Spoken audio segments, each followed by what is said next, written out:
Cool. Thank you so much for joining. I know I have 30 minutes. I promise we'll get out of here before 30 minutes. It's always a good place to start.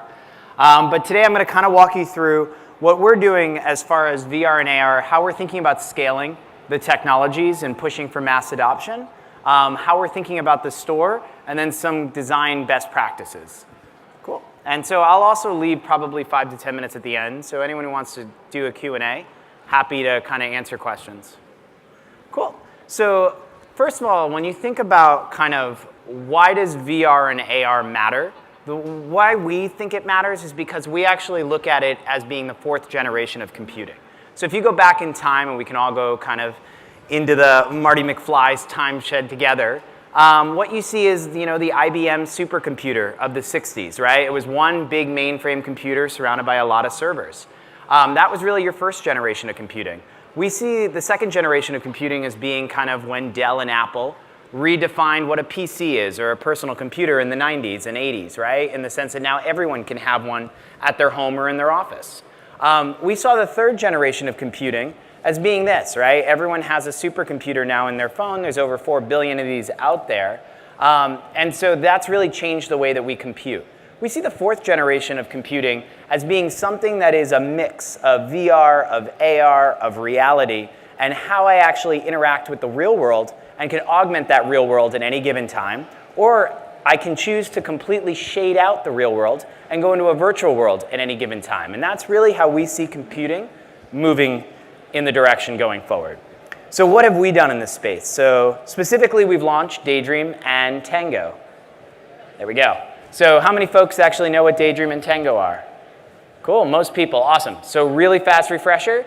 Daydream for us is really, it's less about the headset and more about the standard of phones. So if you take a step back and you think about where we were when we started our VR and AR journey of 2014, really, it was at a time when Morpheus was being done by Sony, which is now PSVR. It was at a time when Oculus was being courted by Facebook, and it was at a time when Vive had just launched. But these technologies, for as amazing as they are really for a small, select group of people. And so Google was thinking, how do we actually make these technologies accessible to everybody? Not just people with $2,500 in their pocket and maybe an engineering degree who can figure out how to get the Vive working and troubleshoot the controllers. So what we decided was we came out with Cardboard, which is your phone right now. And the phone is not to say is going to continue to be the form factor of 4 to 5 years from now. But your phone should be the distribution method of VR and AR because everybody already has one. And you shouldn't require people to go spend $2,500 to go get another system that they may or may not use. And so when we think about Cardboard or when we think about Daydream, the underlying asset there is the hardware itself or the phone as a distribution mechanism. So what we're doing is we've made the improvements to the operating system with Android N. Continued improvements will come with Android O and so on. And in order to actually sustain performance, in order to kind of utilize low persistence displays, in order to take advantage of head tracking, and in order to build a better system UI so that when you have a phone, high-performing VR should just work. And buying a $50 or a $79 or whatever priced headset should just be incremental at the point of sale, similar to how Chromecast has really scaled. So right now, we have 8 Daydream-ready devices out in market. So those are high-end phones. We'll make some announcements at I/O that I think people will be super excited about. And we'll continue to build the appropriate hardware and the appropriate software into phones as we go forward so that this year's high-end phones become next year's mid-tier phones. And by 2019, when most people have rolled over on their phone because it's about a 2-spot, 3-year churn rate, everybody now has a phone that if they chose can run VR. And that's what's important to us as we scale the technology. So the headset is really just incremental. On the AR side, we also believe that the distribution vehicle is going to be the hardware. We take a different view than someone like Facebook with their F8 announcements or what you may hear come down the line from Apple. We believe augmented reality is really built on 3 major technologies. We think it's built on motion tracking, we think it's built on depth perception, and we think it's built on area learning. So motion tracking being if I place an object in the real world, like this gentleman with his camera, if his camera wasn't there but I placed his camera there, I should be able to walk around him in full 360 and that camera should stay right where it is, and it shouldn't move. I should be able to get as close to him as I want to get, and as far away from him as I want to get, and his size and scale should change. And that's really important, hence us adding depth cameras and depth sensors into the hardware. And then when you combine motion tracking and depth perception, I should be able to leave that object here in the building. I should be able to leave the building, leave the city of Vancouver, maybe even leave the country of Canada, and come back, and that object should be exactly where I left it. And so that's what we believe is going to create high-quality augmented reality. So we built these technologies into the actual phones themselves. So we launched the Lenovo Fab 2 Pro in November. Asus's phone just recently launched that has the technology built into it, the Tango technology built into it, and we'll continue to distribute through the software stack directly in the hardware themselves. So that again, if you have a phone, it should automatically work from an augmented reality standpoint. You shouldn't have to buy another layer of technology. And again, for us, this is the form factor of today. It doesn't necessarily mean in 2020 or 2025 that the form factor will still remain the phone. Cool. So now as we continue to distribute and we see a lot of growth when it comes to hardware, on the other side of that, it's content, right? People don't buy flashy new devices just because they're really cool. They buy them because they have a purpose or because there's something really cool to do on it. So for us, we're actually reimagining content distribution when it comes to VR and AR, because we actually, while the App Store setups for things like Play, for things like iTunes, when it comes to downloading and installing, makes sense when it comes to your mobile phone, but that's not actually the way that users want to discover content when it comes to putting headsets on in VR, right? They want to think of it more as a TV guide-like selection, so we've been redefining our storefront. You'll see us make some announcements at I/O, but right now this is the current storefront where, again, we can integrate seamlessly videos, YouTube, and apps all in one place so a user can choose where they want to go at any given point. And within the store, we've actually built on the back end of Play, so you get the beauty of everything you already have when it comes to payment systems, reporting. It already exists, so we were really happy to take advantage of that back end. We've also built in full IAP in VR so that you don't have to leave the headset to actually make purchases, and it becomes really seamless to do so.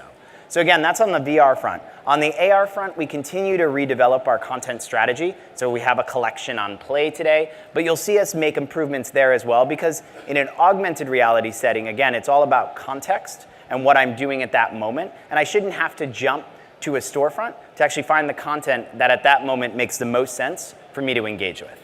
So we're constantly redefining what that looks like.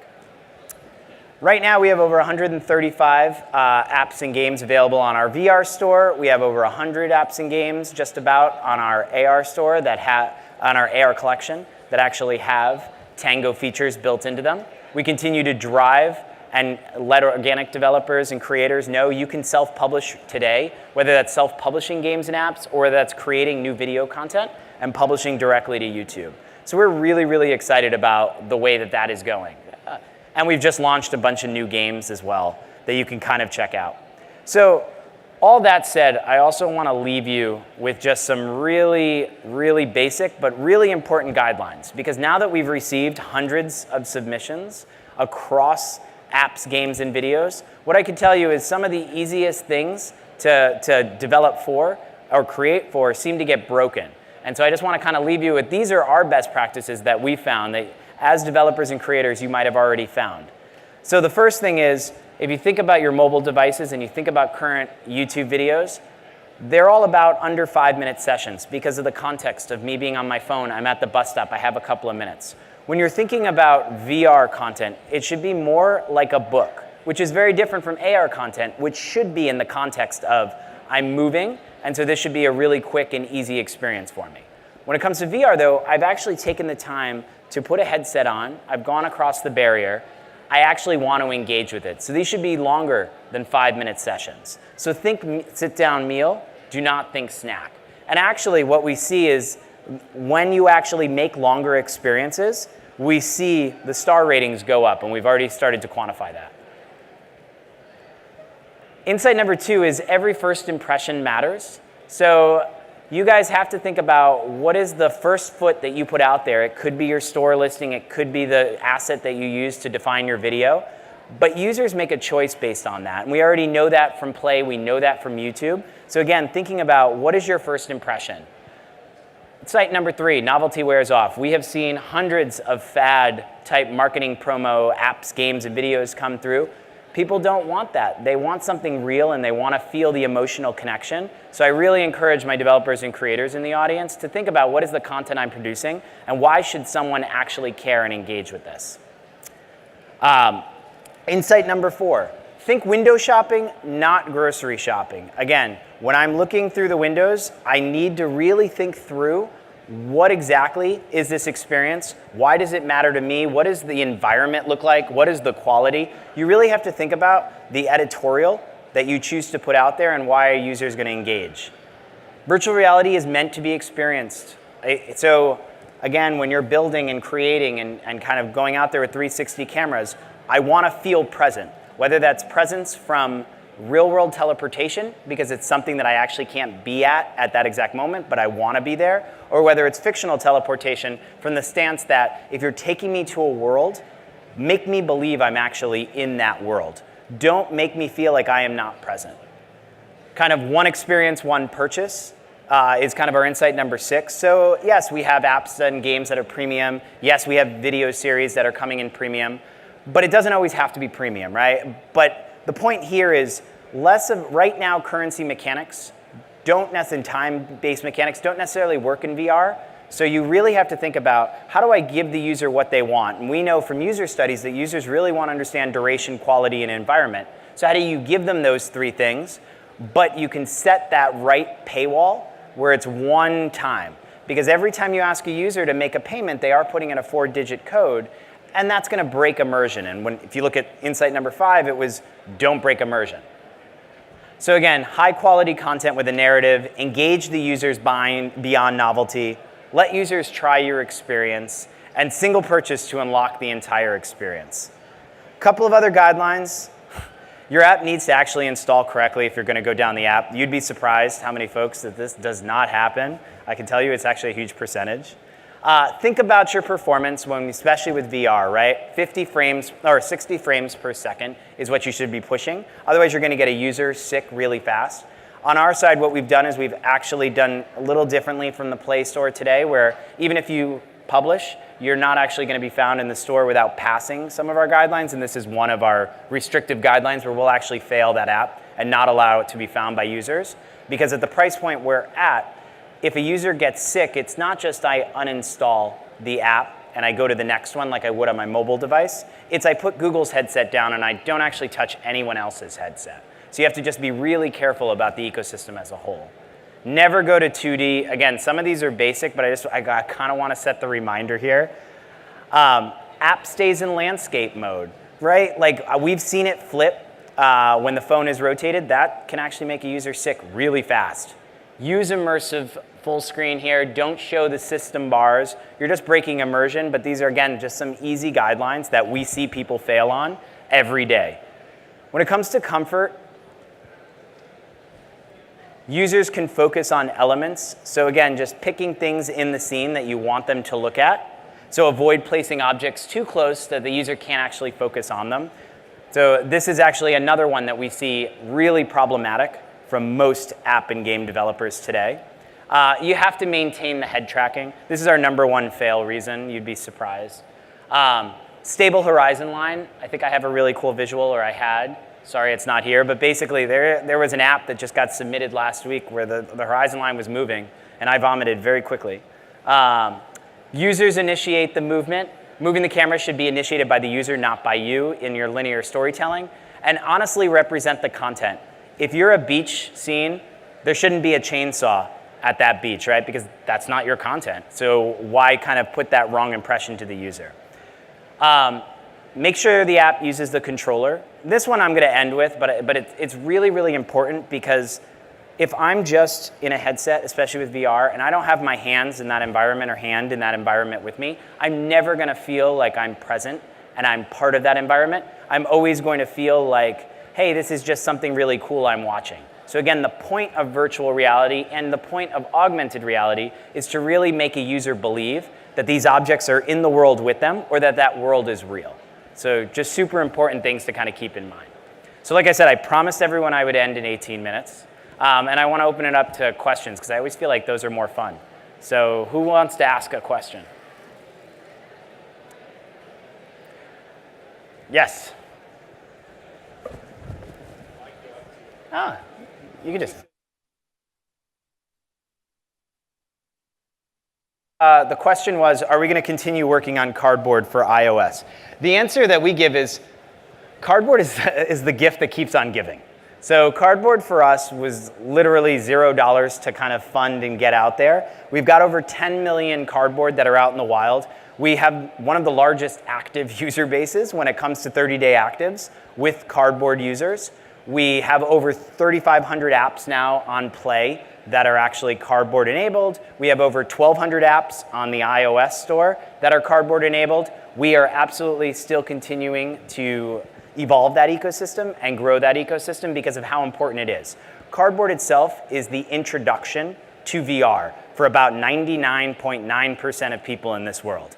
Especially when you think about new markets like India and others, right? They're not going to be able to afford a Vive. They might not even be able to afford a Daydream or have the right phone to run a Daydream. So Cardboard is available on over 55 phones today, and it's basically free for most people. So that is really important to us to get people excited about VR in general, and Cardboard can do that. As you're thinking about Cardboard developing, just to kind of make sure we're all baseline, we think of Cardboard experiences, the best Cardboard experiences, as being 60 seconds, 90 seconds, 120 seconds. They should get to the point fast, and they should be super social and shareable, right? Wow, that's really cool. Maybe I can do one thing with my hand because I have the limited input, but you try this, and that's really what Cardboard is meant for. So yes, we are absolutely still continuing to evolve and grow that ecosystem. Anyone else have a question? Yes, go for it, Lee.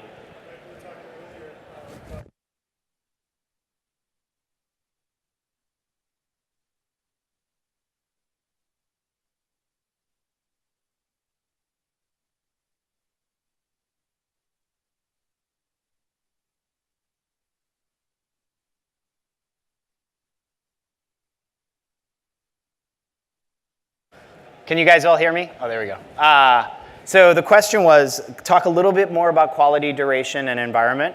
And then specifically, do we have session lengths that make sense that we should be targeting? So when we say duration, and I'll just attack both questions at once with duration, right now it's always going to depend, right? If you're in a productivity app, that's going to be very different from a Need for Speed game or from some other kind of experience, which is very different from a YouTube video that may only be about 5.5 minutes. So it's going to depend on the scope of content, but we're seeing average session lengths of about 15 minutes right now per individual experience, right? So especially on the app and game side. On the video side, it's all over the map because it just depends on the actual video someone is in and if they felt satisfied and if they want to move on to the next video. But about 15 to 20 minutes seem to be the sweet spot right now. We actually encourage level building is a question I get all the time, right? What is the optimal level kind of setting time? So we're looking at like 3 to 5 minutes should be your optimal level time. It should be just enough that I can do another level, and that's really exciting, and I know what that's gonna be. But it shouldn't be too long that after 20 minutes, I'm like, crap, I don't wanna play anymore. I wanna save where I am, and I wanna take this headset off. So you really have to kind of find that. So we always look at about 15 minutes as the number, and that's what we're seeing our users go with. As far as quality, it's all about the art style and the pixels, right? So just make sure you're maintaining performance and that the user understands the quality bar, which is why we put in all of these guidelines so that we can reject folks. When it comes to environment, and I kind of had this up with the beach scene with the chainsaw, but when it comes to environment, you would be surprised. We got an app last week that submitted itself as kind of looking like a fairy tale land, and when you actually went in, it was in space. So like, if I'm a user and I paid $2.99 for that app, I'm asking for a refund because I didn't want to go to space. That's not why I bought that. So again, it's making sure it's super clear of exactly the environment I'm going to be in for the duration of that game. Cool. I saw a hand go up. What? Right here. I'm going to try to word this properly, but it's like this conference is like my introduction to VRs, but I'm noticing a theme from the other talks is that this is early days and people can't predict what's going to happen in 6 months. And your talk now is about again, there's this day is now just about lessons learned. Yep. And you're sharing lessons learned. Now, say if I, and a bunch of us, want to head in this direction, get into VR, either start a business or, work for somebody. What are some things that improve the odds as far as either on the development side, the storytelling side, and like in the case of the NASA talk, I'm sorry, I forgot her name, but her context was, it was awesome. Like the fact that they had the context to use VR, and I think that's what the other industries are still kind of grasping at, especially in the film, is like where's the context, where's the content, and what are your thoughts on that, where people could focus on the context and the content to improve their odds of success? Well, the good news is it is still early days. Things are going to continue to change. Even like I said 3 times already in this talk, the form factor is probably going to change over the next 3 to 5, maybe 6 years, right? People are already coming up with glasses. There may be contact lenses in the future. Who knows what the actual form factor will look like as time moves on. You're absolutely right. These are lessons learned, right? And and we're going to continue to learn lessons over the next 3, 5, 7 years. It's just going to take time. As far as starting a business, the one thing I do tell folks, whoever comes to me and says, I'm trying to make money, I'm going into VR, I tell them, don't go into VR. Like, you absolutely shouldn't be in VR right now. If your motivation and incentive is ROI, VR is not the place for you, at least today. You have to wait for the audience base to grow, and you have to wait for the right business models to prove themselves out. Do I think premium is the right business model? Again, you heard me recommend try before you buy. I think that's, even though you have a lower conversion rate, that's probably the right business model, maybe, but we don't actually know the answer yet. So what I would tell you is, how do you get to the top? You get to the top by creating great content, to your point. It's gotta be the right context. You can't just create, now I was at lunch with wherever he went. But basically, you shouldn't just be if you're a mobile game developer, you shouldn't just be like, today I'm a VR game developer. Why? Because I've built mobile games and there's a lot of money in VR and there's less competition. That's not a reason to go into VR. There isn't a lot of money. Not everybody's funding content.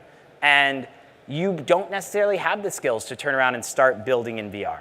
I would say the easiest way to get started is learn through your engines. Both Unity, Unreal, Autodesk, they all run a ton of free seminars. So whatever engine you may be using, go sit with those engines. Understand what the technology looks like. Understand what they're doing to improve their platforms, because you'll be taking advantage of those tools. So start there, and then understand the content that you want to build. Not all content fits nicely into VR or AR, right? Amazon is a really great example of this. When you're shopping, do I necessarily want to be pulling a virtual grocery cart down the aisle and picking things up? Probably not. Like, until you've proven that that actually works, no. The Amazon 2D model is great. Why do I need virtual reality for that? So you really want to kind of think through what is the content and why does it fit with the medium, and then kind of go down the path. But again, I wouldn't get involved in VR today or AR if you're just trying to kind of turn a profit. Cool. Yep. What are the plans for Daydream supporting 2 controllers, one for each hand? Great question. Right now we're sticking with 1 controller. It's simple input. So what we learned with Cardboard was simplicity is what drives adoption. So if you look at Cardboard, it was 2 lenses, a piece of cardboard, and one input, which at the beginning was a magnet. Now it's conductive metal tape. That people get nervous when it's too complex. So especially when you put a headset on. So we decided to go with 1 controller because that's something people felt comfortable with. And even with the controller, it doesn't have a trigger, right? There's no haptics. You don't want to scare anybody, and you don't want people to tell you, oh, I'm not a gamer, I'm not going to use that. So we tried to make it as simple as possible. Right now, we have no plans to go to 2 controllers. We're going to stick with 1. It's also easier from a hardware perspective, and it keeps the cost down. But again, you get the same benefit of having 1 hand and feeling immersive than you would with 2, in our opinion. Cool. Hi. I could take one more question, I think, because then I'm getting pushed. Hi. Hello. Yes, sorry. Yes, hi. So, sorry, I joined your session a little bit late. I'm not sure if you talked about the metrics for the Daydream, like the number of users, the number of games that are out there. And in Origin, we were game developers on the mobile platform, but we started working on VR on the HTC Vive and Oculus Rift. Yep. where I think it would have been more logical for us to work on the mobile because we really understand the mobile. It's been 6 years working on that. But we started before the Daydream was out. Yep. Today I'm really interested in revisiting this, but I need to know because on the Vive, on the Oculus, you have very clear metrics. These are the number of users, these are the premiums, these are the freemiums. On Daydream, I'm just finding it a little bit hard to get all those data. So if you can just... So the answer is we haven't shared that data. The data we have shared is just number of apps and games that are currently available on the platform. There are over 135 as of last week. And that number continues to grow week on week on week. We haven't shared number of users. And again, for us, we're not necessarily, and I said this at the beginning, but I'll repeat, we're not focused on headset sales. That is not our, like, my metric is not headset sales in 2017. It's not even really headset sales in 2018. My metric is the number of these that actually can run high-performing VR. We want that number to be really great, like Cardboard. There's 55 phones that can run Cardboard today, which means you've pretty much ran the gamut of most people's phones. Right now, there are 8 of these that can run Daydream. I need this number to go up because then you as a user getting to Best Buy, getting to Verizon, and spending $50 at the point of sale is really, really easy. And we've already seen attach rates that are super high to the phones. So for me, we haven't released the headset number and we're not really focused on the headset number. What we care about is number of these. And then once the user is acquired, we care about keeping them in a habitual basis week on week on week, coming back to the headset.